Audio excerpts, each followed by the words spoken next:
Para la charla Series Lógicas y Crímenes en Serie a Guillermo Martínez. Es autor del libro de cuentos Infierno Grande, de las novelas Acerca de Roederer, La mujer del maestro, Crímenes imperceptibles, llevada al cine por el director Alex de la Iglesia, y La muerte lenta de Luciano, elegida en España entre los 10 libros del año. También escribió los libros de ensayo Borges y la matemática, La fórmula de la inmortalidad y Godel para todos. Este último en colaboración con Gustavo Piñeiro. Obtuvo, entre otros, el Premio del Fondo Nacional de las Artes y el Premio Planeta 2003. Es uno de los escritores argentinos más traducidos en el mundo. Uno de sus cuentos ha sido publicado en The New Yorker. Su última novela es Yo también tuve una novia bisexual, de Planeta 2011. Bueno, los dejo con él. Bueno, muchas gracias. Hola, hola. Bueno, muchísimas gracias. Entonces, quisiera hablar hoy de este tema, series lógicas y crímenes en serie. Si ustedes recuerdan, el cuento comienza con un primer crimen en un congreso talmúdico. Hay un rabino, un estudioso de la Cábala que ha sido invitado al congreso, se aloja en el Hotel du Nord.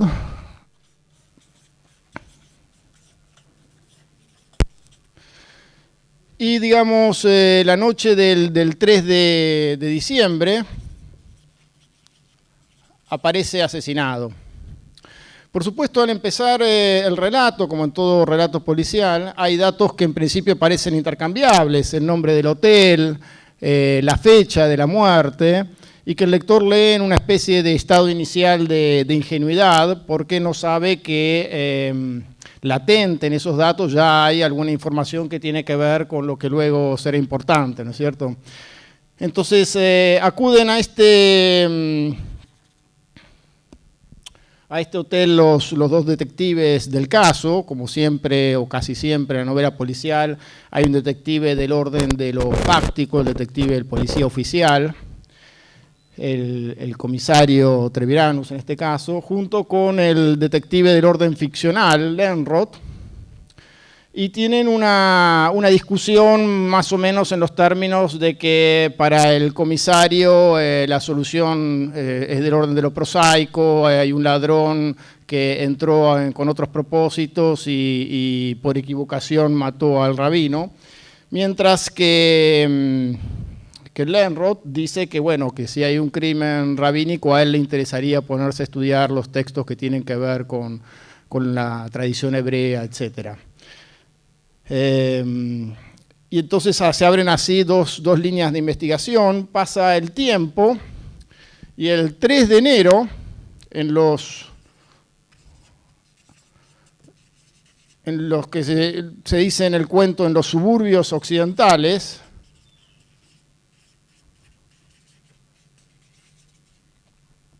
hay un nuevo crimen. Entonces aquí ya aparece una cierta regularidad. Pido perdón desde ya en este momento porque voy a contar no solamente cómo sigue el cuento, sino también el final y también el segundo final, ¿no es cierto? Pero bueno, dado que estamos en las jornadas de Borges, supongo que todo el mundo lo podría recitar incluso de memoria este cuento, ¿no es cierto? Así que digo ahora entonces que la repetición del número 3 de diciembre, 3 de enero, ya no parece casual, ya está indicando una cierta morfología. Y también, para el que haya leído el cuento, inmediatamente aparecen la ubicación del lugar donde ocurren las muertes, tampoco ya es del todo casual. El Hotel du Nord señala el punto norte, los suburbios occidentales el oeste, y así ocurre que el 3 de febrero, en las dársenas que apuntan al punto este, digamos, de la ciudad, en unas dársenas, ocurre un tercer crimen. Entonces aquí el comisario a cargo de la investigación recibe una carta en donde se devela como la primera parte del misterio, diciendo que, bueno, que el número que rige a este acertijo es el número 3, que son 3 puntos cardinales que establecen un triángulo equilátero y místico y que no va a haber más muertes. ¿No es cierto? Sin embargo,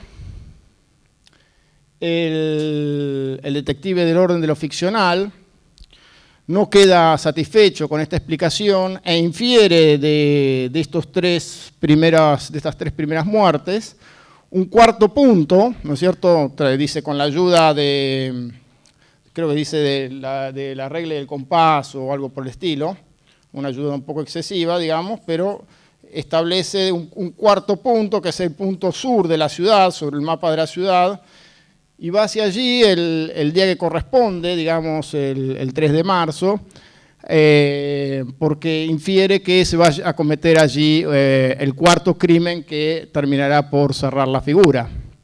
Acude allí solo para encontrarse que lo espera su archienemigo del bajo mundo de Lampa, Red Charlach, que lo está esperando para matarlo, y que de algún modo había preparado las 3 muertes anteriores como un laberinto, una trampa para llevarlo hasta ese lugar en ese momento y darle muerte, ¿no?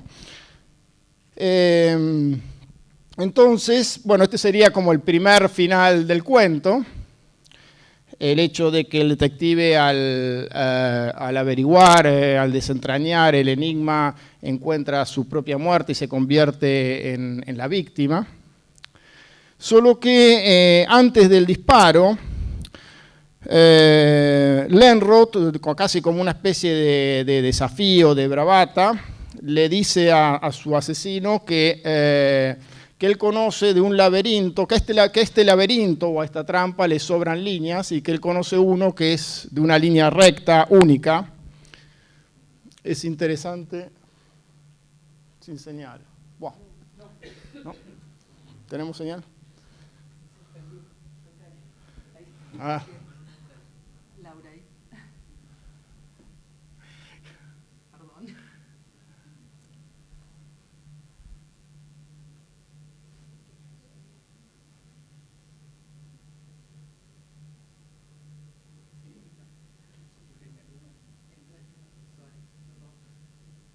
¿Qué pasa ahora? Entraste a otro usuario. ¿No era Laura? Bueno, quizá yo puedo seguir explicando y alguien puede ponerlo. No, lo que iba a mostrar no es nada que no pueda mostrarse un poco más adelante. Hay un coleccionista privado, Nicolás Helft, que tiene el manuscrito en el que Borges escribió el cuento, ¿no? Con su letra manuscrita. Y justamente llegados a este punto, Borges dibuja a un costado del manuscrito la línea que corresponde al laberinto que él imagina y que representa de algún modo al laberinto, digamos, de la paradoja de Aquiles y la tortuga, ¿no? Una línea recta que se va subdividiendo. De hecho, el dibujo, bueno, ahí está, gracias. Muy bien. Entonces tenemos acá los 3 puntos cardinales del triángulo místico. Esta sería la solución, digamos, que encuentra Lenroth.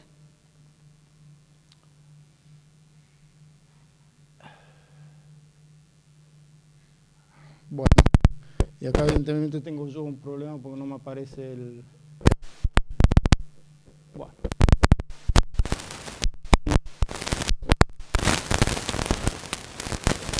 Exactamente. Veo que tengo una versión anterior. El dibujo que hace Borges es... Lenroth le dice a Charlach, la próxima vez que vaya a darme muerte,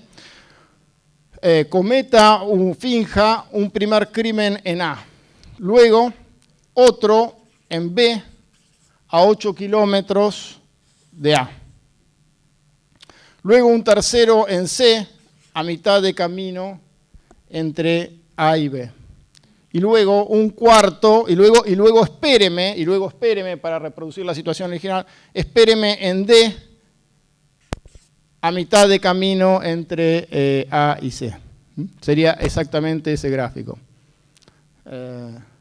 Lo que les estoy debiendo, que no sé por qué no está ahí en el archivo, es el dibujo de Borges, que con letra un poquito más temblorosa y sin regla era exactamente esto que está acá. Bien, entonces, y acá es donde en realidad diría yo que empieza la charla. Porque hay aquí algo interesante para observar. Es decir, Borges, a través de su detective ficcional, propone un acertijo que, de algún modo, el detective considera que tiene una solución tan clara como el anterior, digamos, de los puntos cardinales. Él dice, de nuevo repito, ¿no? Un primer crimen en A. Un segundo crimen en B a 8 kilómetros. Un tercer crimen a mitad de camino entre A y B. Ahora bien, como desafío planteado a un detective, ¿por qué, digamos, un detective, dados estos datos y únicamente estos datos, ¿no?, que serían los datos que aparecen en el acertijo, por qué debería inferir necesariamente que el cuarto crimen se va a cometer aquí a mitad de camino? Observen que en el caso anterior hay una información de contexto que nos permite decir, el primer crimen se cometió aquí, pero está asociada a una información de contexto adicional que es el punto cardinal norte. El segundo se cometió aquí y está la información asociada es que es el punto cardinal oeste. El tercero aquí en un punto al este. De modo que hay una información adicional en el trazo de la serie que es que representan puntos cardinales. Entonces el cuarto, de una manera natural, uno infiere que si hay un cuarto tiene que ser en el punto al sur, que sería el punto cardinal que falta. Vamos a pensar ahora esta nueva situación. Hay un primer crimen aquí, otro a 8 kilómetros y otro a mitad de camino. ¿Por qué el cuarto punto estaría aquí y no, por ejemplo, aquí? Por decir algo, ¿no? Por ejemplo, yo podría decir, la ley del movimiento, la morfología podría ser camino 8 kilómetros para, cometo un primer crimen en el punto A, camino 8 kilómetros para cometer el segundo en B, retrocedo 4 kilómetros para cometer el tercero en C, avanzo 2 kilómetros para cometer el cuarto aquí, y después retrocedo 1 kilómetro, ¿no? Y avanzo, retrocedo, avanzo, retrocedo. Ese sería otro movimiento posible. O sea, ¿cómo podemos comparar? Habría otra solución posible. ¿Cómo sabría el detective si tiene que esperarlo aquí o tiene que esperarlo acá? Hay una ambigüedad en la continuación de esta serie. ¿Queda claro eso? Bueno, esa es una primera cosa muy importante, porque hay que quebrar una fe, la fe de que Borges nunca se equivoca, ¿no? Esa es muy importante, dar este paso para poder pasar a la página siguiente. O sea, Borges creía que este laberinto como trampa era tan unívoca como la anterior. Sin embargo, no es así. No es así. El detective no tiene por qué esperar aquí con una mayor probabilidad que la de esperar aquí o en otros lugares, ¿no? También podría ser avanzo 8, retrocedo 4, avanzo 12, por decir algo. En fin, podría haber otras leyes, ¿no? El próximo crimen podría estar cometido más allá. Por supuesto, la de Borges es una de las soluciones posibles, pero no claramente la única. Bien. Entonces, esa sería como la primera cuestión sobre la que quería llamarles la atención. Fíjense, esta computadora me desaparece todo el tiempo. Se asusta.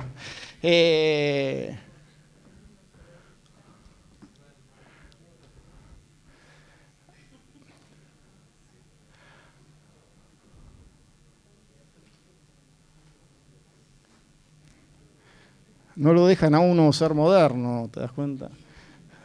Finalmente...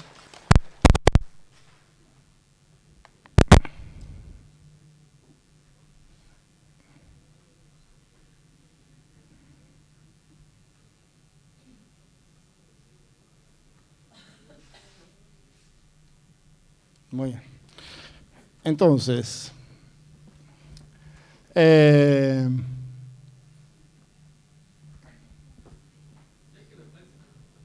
Sí, decime. Ahora no se mueven, ¿cierto? Estamos peor que antes.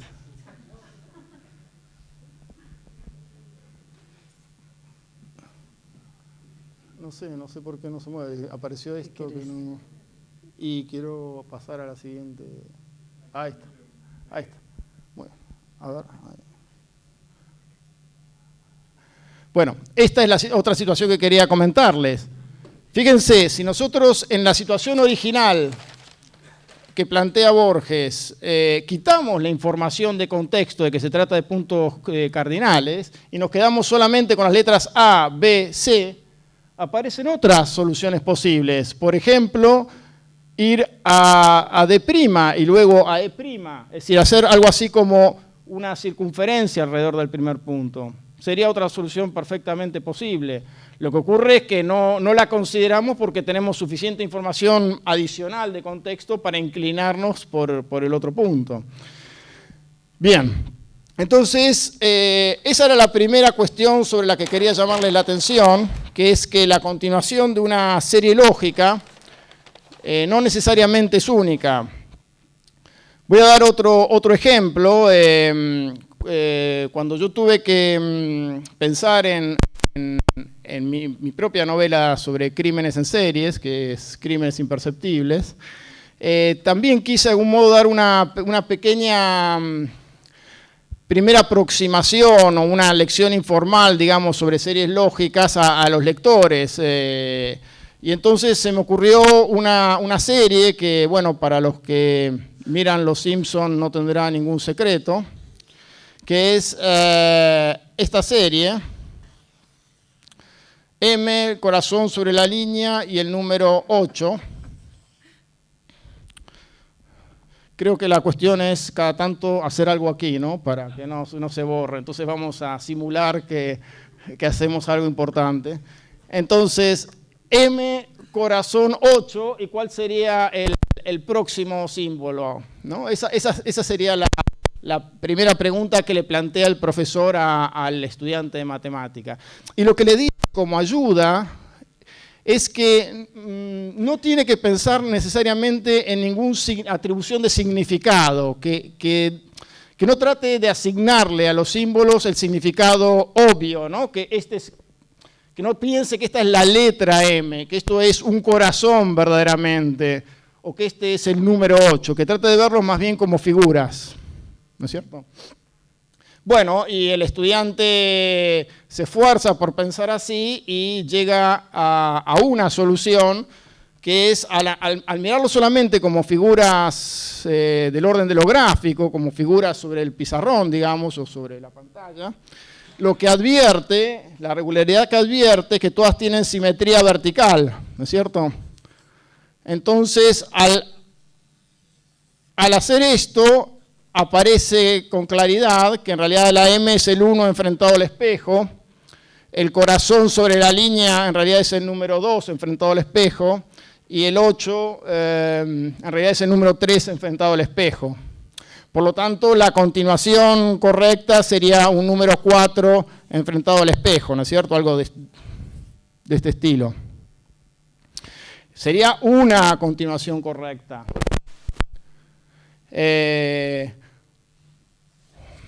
Bueno, me escribieron una cantidad realmente innumerable de personas, casi ninguna para elogiar la novela y casi todas para preguntarme cuál era la continuación de la serie, que yo no doy explícitamente en la novela. La sugiero, pero evidentemente los lectores no establecieron la conexión en su momento.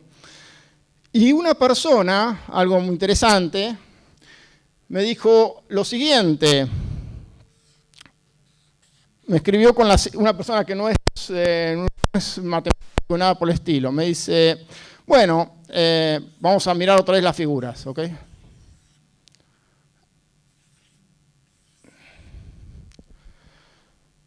Me dice, la primera figura no encierra ningún espacio, es una figura, digamos, abierta, por así decirlo. La segunda figura encierra un espacio.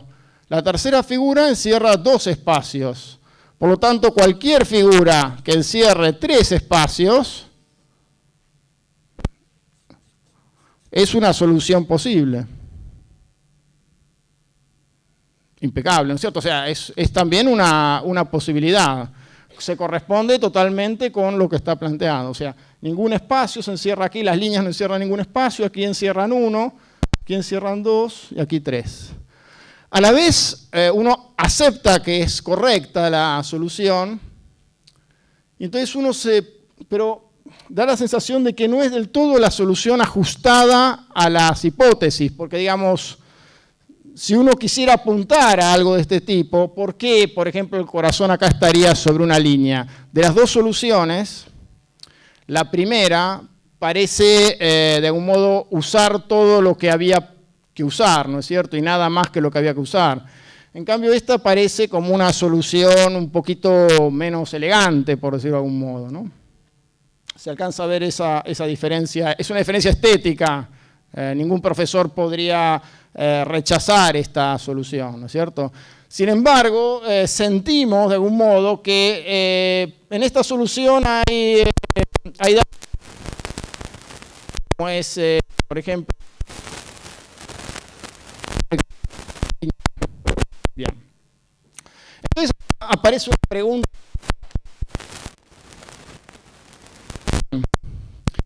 Las series no tienen en principio solución única, porque ya vimos 2 casos de 2 series, cada una con por lo menos 2 soluciones posibles.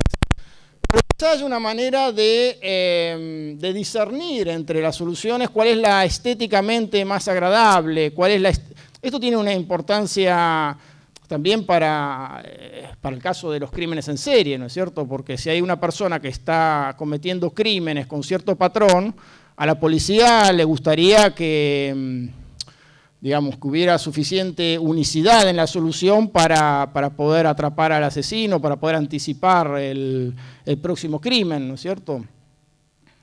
Entonces, tiene sentido pensar, bueno, de las soluciones posibles a una serie, ¿habrá una forma de discernir cuál es la más ajustada, la más elegante, la más económica? Vamos a ver qué hay acá.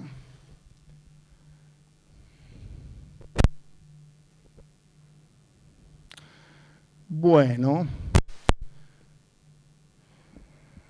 por ejemplo, una que les traerá recuerdos del colegio.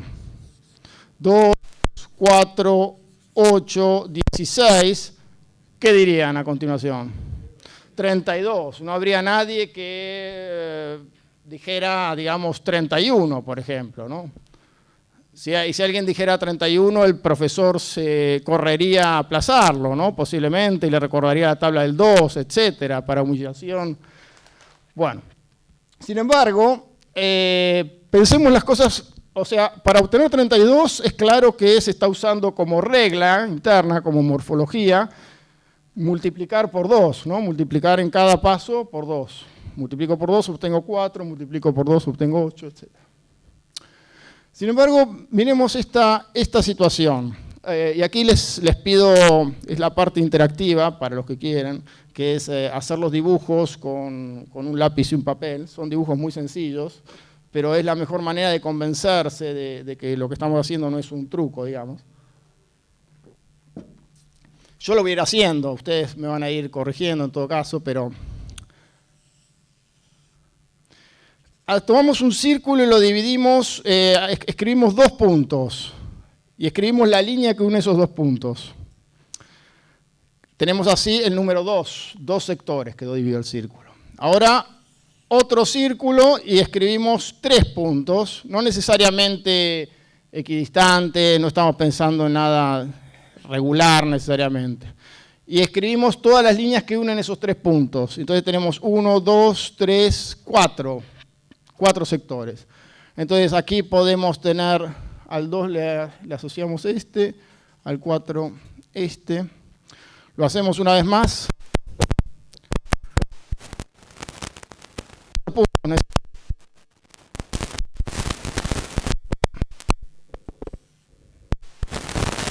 Líneas.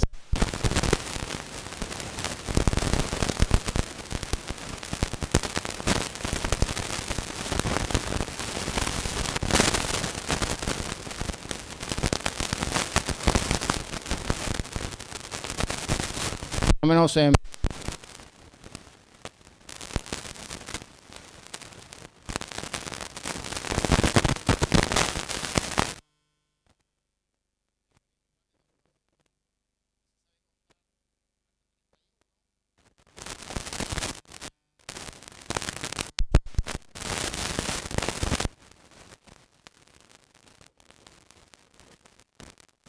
Ustedes controlen que no me olvide de líneas.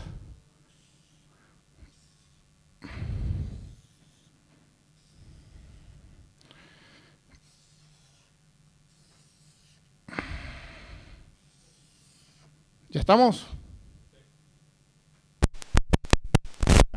Entonces, 1, 2, 3, 4, 5, 10, 11, 12, 13, 14, 15, 16. Y obtenemos el número 16. Bueno,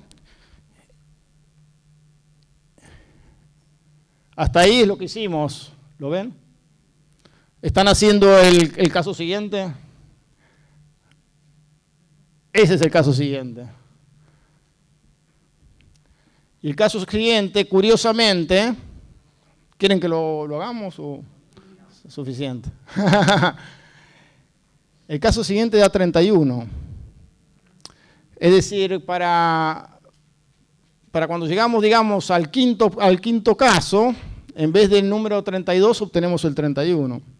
Y esto muestra entonces, justamente como usamos un procedimiento todavía más elemental que el multiplicar por 2, muestra que para una población de chicos a los que les hubieran enseñado antes a dibujar círculos y unir con puntos, sería más natural la solución 31, sería más inmediata que la solución 32. Entonces es muy difícil ya pensar en un criterio para privilegiar soluciones de acuerdo con la elegancia, con la simplicidad de herramientas, etc. Ya casi depende de qué es lo natural para cada uno, de acuerdo a su aprendizaje, a su contexto, a su práctica, a su oficio o a lo que fuera. Bien, pero las cosas son todavía peores. Peores. Sí. Sí, hay un cosito que queda en el medio.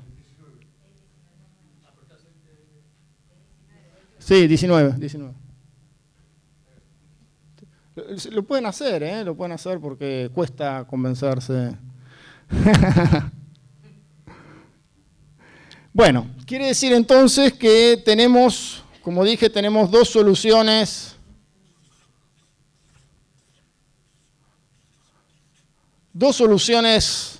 Las dos naturales, las dos elementales, las dos casi indiscernibles en cuanto a elegancia, en cuanto a razón, a justeza, a lo que quieran pedir, a lo intuitivo.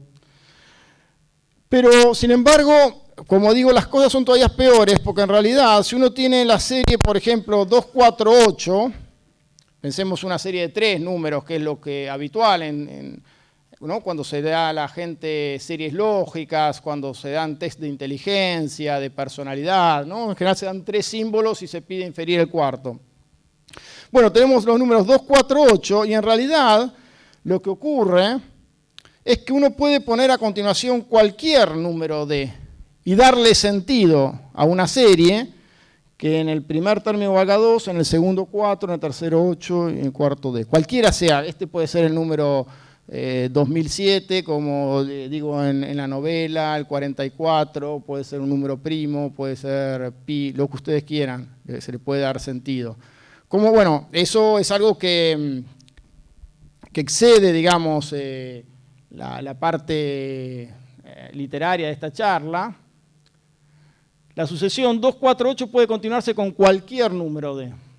Hay un teorema que dice, dado los números 2, 4, 8, D, el D es cualquier número, hay un polinomio que en 1 vale 2, en 2 vale 4, en 3 vale 8 y en 4 D. Bueno, a continuación vienen unas páginas pornográficas con la demostración, que las vamos a pasar rápido. ¿Ok? Y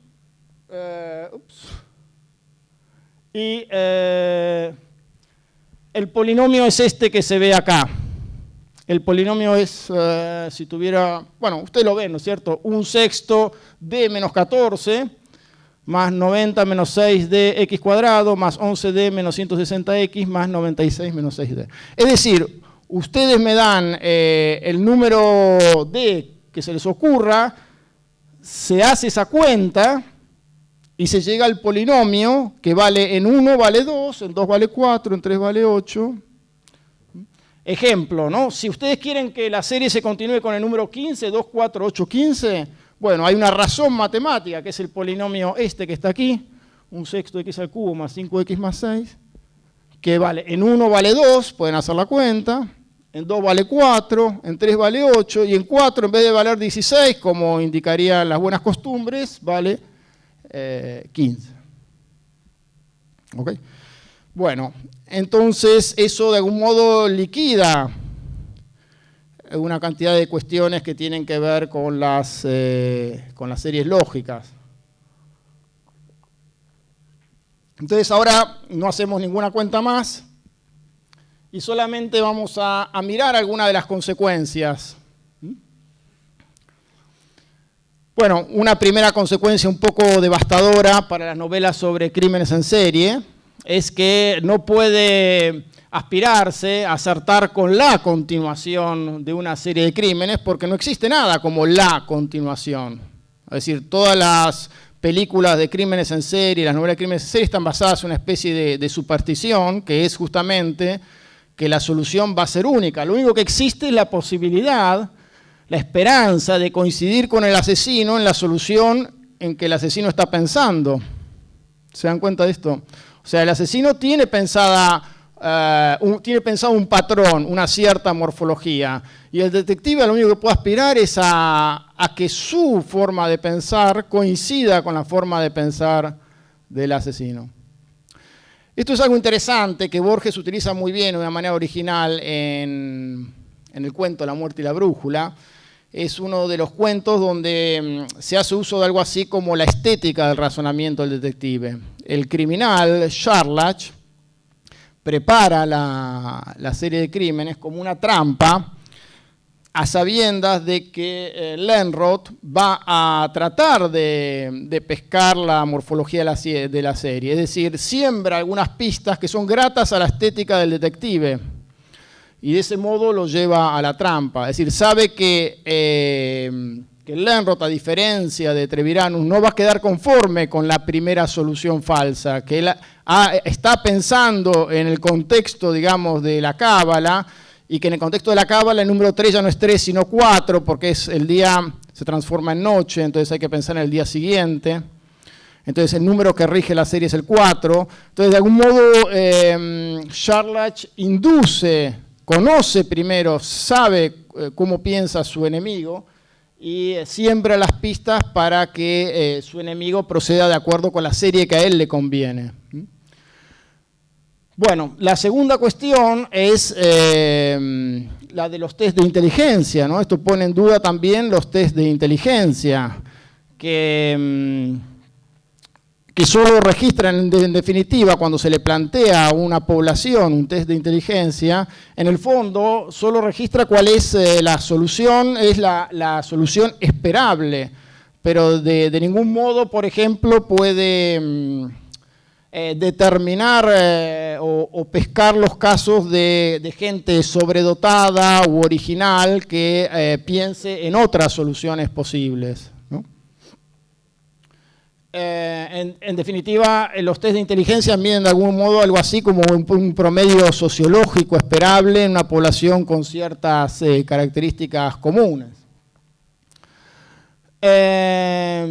Bueno, la tercera cuestión es quizá la cuestión más interesante desde el punto de vista filosófico. Yo traté de decir algo de esto también en mi novela, que es lo que se llama la paradoja de Wittgenstein sobre las reglas finitas, que es una generalización de esta misma situación. La paradoja dice que si yo tengo una regla, digamos, si yo de la regla conozco solamente la aplicación de la regla en distintos casos, la conozco cómo se aplica en en un caso y en el segundo caso y en el tercer caso, digamos, la aplicación de la regla en cualquier cantidad de pasos previos no alcanza a determinar por simple inspección de esos casos, no alcanza a decirme cómo tengo que aplicarla en el paso siguiente. Vamos a tratar de explicarlo otra vez. Es decir, supónganse que yo le presento a una persona, le digo, bueno, en el primer paso es el número 2, en el segundo paso es el número 4. La persona, el tercer caso, el número 8, y en el cuarto, el número 16. La persona que está tratando de internalizar la regla, puede internalizar justamente la regla de multiplicar por 2. Pero no puede saber si en el quinto paso es 32 o 31. O sea, estos casos anteriores de ningún modo informan o determinan la continuación posterior. Y esto con cualquier regla que uno pueda pensar. Y esto tiene consecuencias, bueno, necesitaría otra vez ver la pantalla. Me olvidé de hacer clic en el momento adecuado. Esto tiene consecuencias en la enseñanza y en la forma en que se enseña. O sea, Wittgenstein advirtió que en el fondo el aprendizaje, primero, me gustaría que quedara claro, gracias, me gustaría que quedara claro la cuestión esta de que si uno tiene una regla que aplicó una cantidad n de casos, no puede saber si el caso siguiente es la aplicación de la regla interna anterior que estuvo considerando, o hay alguna otra regla que coincide con la que estuvo aplicando hasta el caso n, pero va a cambiar en el caso n más 1. Caso típico puede ser, se puede fumar en los bares, en el año 1999 se puede fumar en el 2000, etc. Llega un año en que deja de poderse fumar, ¿no es cierto? O sea, ni siquiera la repetición de la misma acción dice nada sobre la regla, porque la regla puede ser, repita la misma acción 100.000 veces y va a cambiar en la 100.001. En definitiva, la cantidad de ejemplos acumulados de una regla no termina de decir nada definitivo sobre la continuación. Y eso tiene aplicaciones justamente en el aprendizaje, ¿no? Cuando uno le enseña a un chico, por ejemplo, a multiplicar, aparecen inmediatamente estas cuestiones, ¿no? Muchas veces los chicos saben utilizar la regla hasta cierto punto y luego dejan de utilizarla y se pierden en la utilización. Es como que no terminan de internalizar la regla. Entonces lo que observa Wittgenstein, que es algo muy interesante, es que hay una parte del sentido de la regla que no está contenida en los ejemplos. Hay una parte del sentido que se da a través de lo que se llama juegos de lenguaje, que son juegos de aprobación-reprobación, en el que el educador, de algún modo, por aprobación o reprobación, entabla algo así como un juego de sincronía con el educando. Y en el fondo, aprender la regla significa plegarse a la regla que tiene internalizada el educador, o el grupo, o lo que fuera. Esa es en general lo que ocurre con la absorción de las normas en la sociedad, ¿no? O sea, hay algo así como una sincronía donde la sociedad margina ciertas conductas como antisociales, aprueba otras, premios, castigos, cárceles, medallas, etcétera, y de ese modo va de algún modo haciendo funcionar los procesos sociales. Hay todos unos trabajos de un matemático, Brouwer, con la aplicación de esta clase de cuestiones a lo social y a lo político. Bueno, lo mismo ocurre con la diferencia entre la letra y el espíritu de la ley en la justicia. O sea, hay una serie de intentos en la justicia de establecer en los textos a través de ejemplos concretos cómo debe sancionarse la ley en cada caso. Pero de nuevo, la ley es algo que funciona hacia atrás, que cubre todos los ejemplos quizá anteriores y que da racionalidad a todo lo que se hizo hasta cierto momento, pero no alcanza a poder predecir cómo debe juzgarse un caso nuevo, no alcanza a dar sentido para un caso nuevo, de una forma inequívoca, ¿no? De una forma determinada. Y el caso final, que es interesante, es el caso de la búsqueda de una lengua perfecta. Hay un libro muy hermoso de Umberto Eco, donde él se pregunta y examina todos los ejemplos que hubo en la historia, en las civilizaciones, por establecer primero cualquiera de las lenguas existentes como que es más racional o más lógica, o cómo se pueden combinar lenguas existentes en lenguajes como el Esperanto, que tomen algo de la estructura de cada uno. Finalmente, cómo se puede pensar en lenguajes artificiales que sean absolutamente lógicos y que permitan nombrar inequívocamente a futuro. Y él llega justamente a esta paradoja, ¿no? Él imagina una nave que va por el espacio emitiendo pulsos para tratar de enseñar el lenguaje. Pero en el fondo, justamente, la posibilidad de que haya una respuesta tiene que ver con que vengan pulsos del otro lado que reconozcan de algún modo los que enviamos nosotros. Entonces la idea es enviar pulsos y a través de los pulsos establecer los números naturales y después los conectivos lógicos, el alfabeto y cosas por el estilo.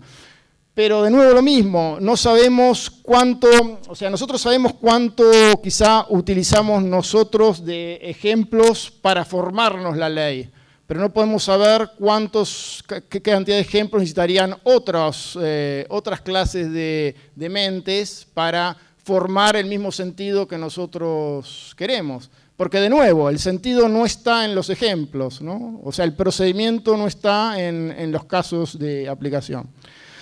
Bueno, la verdad pensé que iba a hablar mucho menos porque quería hacer honor al hecho de que Borges ha sido un maestro del relato breve, pero bueno, me salió un poco largo, así que perdón. Hasta pronto.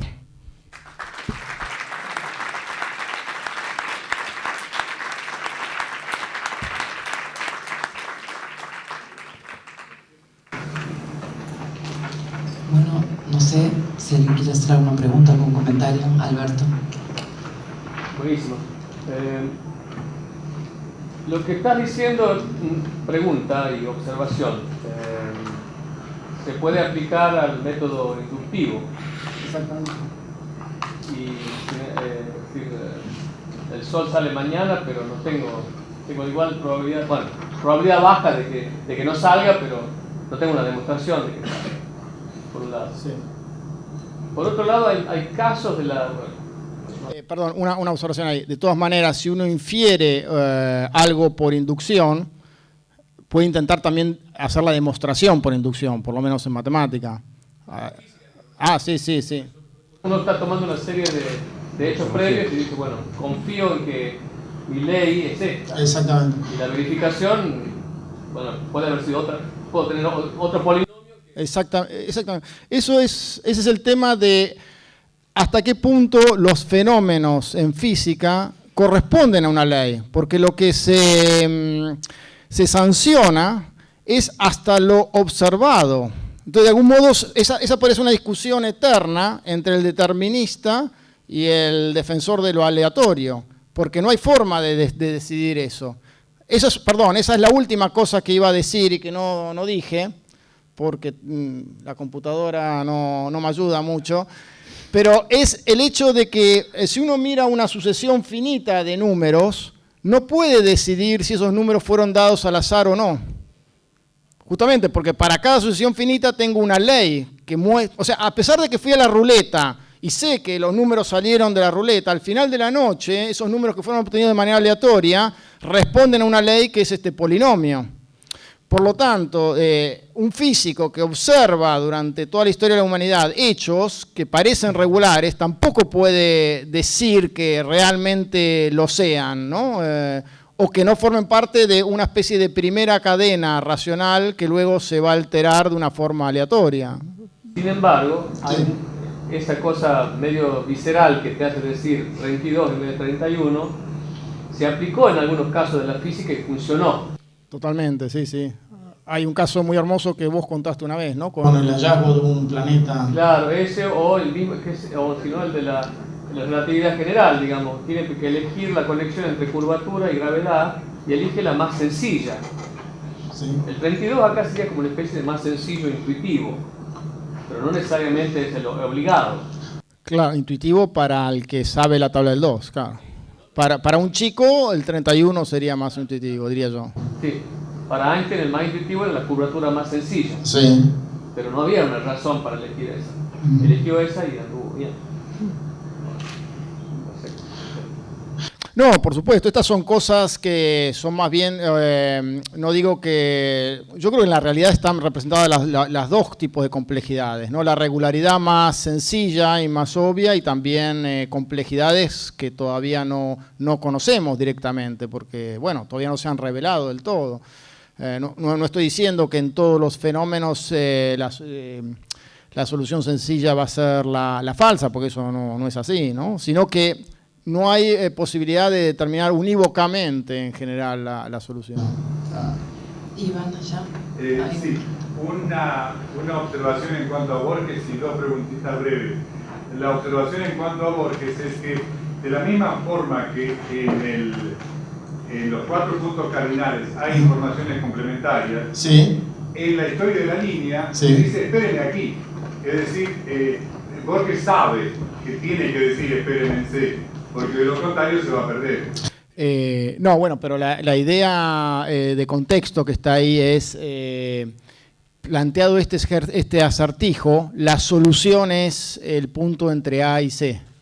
Esa es la idea de contexto que da Borges. Y eso es lo que yo digo que es algo así como un error en el sentido de que para ese acertijo, planteados el crimen en A, en B y en C, D no es la solución única, clara, como sí lo es el punto sur en la primera. ¿Una sola versión? Pienso que sí, porque ya digo, en el dibujo él pone, además lo dice expresamente, puedo incluso leer si quieren el fragmento porque viene como preparado para... Sí, como quería hacer dos preguntitas, aprovecho para hacerlas mientras buscas en el libro. Sí. Con respecto a la línea, hay otro problema matemático, me parece, que me parece que haría falta relevar, porque eso que Borges propone, creo que lo ha escrito Chesterton en Los caballos del Apocalipsis también, que son mensajeros que van y que vienen y que se encuentran en medio, etc. El problema es, ¿cómo se puede saber en una línea en la que no se puede cruzar nada, porque es línea, cómo uno, estando en A, puede saber que en C se ha producido un crimen? No, pero no ese es el acertijo que propone es, acá está, ¿no? Dice, Charlach, cuando en otro avatar usted me dé casa, finja o cometa un crimen en A. Luego un segundo crimen en B a 8 kilómetros de A. No importa, eso es parte del dato. El primer crimen en A, el segundo crimen a 8 kilómetros de A. Sí, ¿cómo no va a ser una línea? Es una línea, sí. Bueno, él dice... Bueno, la línea se conforma ahora, ¿no? Que es una línea única recta, anuncia que es una línea y luego dice, cometa un crimen en A, luego un segundo crimen en B a 8 kilómetros de A, luego un tercer crimen en C a 4 kilómetros de A y de B. A mitad de camino entre los dos, aguárdeme después en D a 2 kilómetros de A y C, de nuevo a mitad de camino. Máteme en D, como ahora va a matarme en Triste Leroy. Y ahora viene la segunda pregunta, pero lo que yo no me puedo imaginar en esa línea es que el observador, en este caso Leverroth, Sí. si está en A cuando se comete el crimen A, ¿cómo puede ser contemporáneo en una línea que por esencia no tiene más superficie que la de una unión de puntos? ¿Cómo puede encontrarse con... No, pero la idea es esta, digamos. Un día cometa un crimen en A, o sea, sigue la lógica del otro acertijo. Otro día cometa un crimen en B y otro día en C. O sea, el investigador se encuentra que un 3 de diciembre hubo un crimen acá, un 3 de enero hubo un crimen acá y un 3 de febrero hubo un crimen acá. Y esta es la información con la que cuenta el investigador. Ese es el acertijo que plantea Borges. Lo que pasa es que la continuación dice, espéreme en D, como infiriendo que esta es la solución correcta. Bueno, le dice, o sea, La gracia es que él plantea un acertijo para que el otro encuentre la solución. O sea, de nuevo, es análogo. ¿Cómo? Sí, por eso él cree, pero además él cree que esa es la solución. ¿Cómo? Claro, o sea, para mí, no sé, me parece que todo el cuento apunta a que este es el acertijo que corresponde al otro, ¿no? A N, O, E. La situación esta de intriga inicial, lo que él dice es que se puede resolver con menos líneas sobre una línea recta única con esta situación A, C, B. En vez de tener todas estas 4 líneas, dice, su acertijo sobran 3 líneas, acá hay 4. Este sería sobre una sola línea. Ahora, el acertijo tal como está planteado para un investigador es, hay un crimen acá, otro acá, ¿dónde está el próximo crimen? Ese es el acertijo, si no, no hay acertijo. No hay trampa, no hay laberinto. Pero como digo, es muy difícil convencer en general a los lectores de Borges de que puede haber algún error en la obra de Borges, así que no insistiría sobre eso. Pero la pregunta matemática que yo quería hacer es, si tomamos el 31 como punto de llegada, sí, y decimos que el tercero o cuarto punto de la serie puede ser cualquiera, quiere decir que si yo pongo el 31, esto es para retomar una discusión que tuvimos en la conferencia precedente, ¿hay infinitas posibilidades de llegar a 1 o a 2? No, hay infinitas posibilidades de darle sentido. Infinitas series posibles, estudiables, que van desde el hecho de que yo pongo 31 acá y pongo 2 al final. 31, o sea, la serie 2, 4, entre esta, no entiendo. O sea, entre 2 y 31 hemos visto que puede haber una cantidad de... No, lo que yo digo es, yo pongo 2, 4, 8, 16 y a continuación, cualquier continuación, infinitas, cualquiera, es una continuación buena, posible. ¿Y al revés? ¿Qué sería al revés? Para atrás. ¿Cómo? 32, 16, 8, 4, 2. Sí, también. ¿Pero qué? ¿Cuál número pondría para allá? Y bueno, pongo 31... Sí, cualquier. Sí, totalmente. Sí, porque es un polinomio. O sea, usted me da n puntos determinados y elige el n más 1 y yo le escribo el polinomio que pasa por esos puntos. Se llama el teorema de interpolación de Lagrange, ¿no? De hecho, la variación entre el 32 y el 31 se da en el mismo cuento, porque de alguna forma, cuando termina el cuento, lo tenemos que volver a leer hacia atrás y no resulta que no era un rombo, porque la segunda muerte no fue. Y porque aparte el que escribió la historia fue el asesino, no el detective que la leyó. Bueno, esa es una parte interesante del relato, que es que no todas las muertes son crímenes, justamente, ¿no? Es una variación de lo que creímos inicialmente, que eran 4. Pero está puesto, o sea, están dispuestas los cuerpos están dispuestos de acuerdo con esta figura como una trampa. Pero el segundo no era un crimen, entonces lo que nos quedaría sería una línea diferente. Bueno, sí, pero me parece que el acertijo hay que verlo desde el punto de vista del investigador, ¿no? Como acertijo, si no... No, pero estoy de acuerdo, pero digo, hay otra posibilidad también, a eso es algo peor. Hay una variante del mismo cuento. ¿Alguna pregunta más? A mí todavía me queda la duda, ahí cuando usted pone A, B y C, ¿por qué no anota también la D como un dato exacto? Porque en el cuento se da como un dato exacto. Pero que des la solución. El acertijo es A, C, B. Y dice, bueno, porque dice, la próxima vez espéreme en D. Él da el acertijo y la solución, el investigador. Es decir, el acertijo original son los 3 puntos. Ese es el acertijo original. Que para Treviranus queda completada la serie y Lönnrot se da cuenta de que en realidad los 3 puntos apuntan a un cuarto. A continuación, lo que sugiere Lönnrot es un avatar de esta misma construcción, una variante. Y entonces dice, la próxima vez haga esto, esto, y la solución será D, espéreme en D. Esa es la idea que hay detrás del relato. No sé, para mí es... ¿Pero por qué sería espéreme fuera de la línea? No.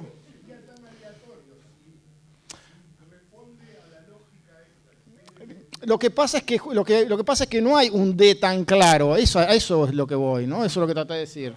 Ese es bueno, y por eso yo digo que Borges no miraba otra posibilidad, porque tenía en la cabeza, obviamente, y lo dice en la mención, en el contexto de Borges, estaba el movimiento, digamos, de Aquiles y la tortuga. Entonces lo que él tiene en la cabeza es uno, un medio, un cuarto, o sea, el regreso infinito al punto original. Pero ese es un movimiento posible, no el único. Entonces, evidentemente, cuando él pensó esto, no vio otras alternativas y por eso cree que la única solución es esta. Eso es lo que estoy tratando de decir sin ofender a nadie, ¿no? Bueno, muchas gracias.